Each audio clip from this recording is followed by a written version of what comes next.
Hello everyone, got a new zippo a couple days ago, figured I'd give you a quick look. Here it is. It's a 1970. Plus it's paint, so it's full brass now, instead of the colors it had. Get that in a second. Okay, you see what color it is there. And then, in this, my field guide, here is the original color. Hope you got a good look at that.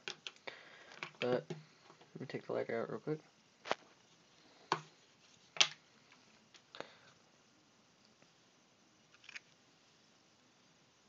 Two slashes on each side, straight up and down. Chrome. I gotta put flint in it, so I put a new wick in it, but I gotta put flint because I need to drill the flint tube. But yeah, figured I'd show you that real quick. Thanks. Well, comment, subscribe, whatever.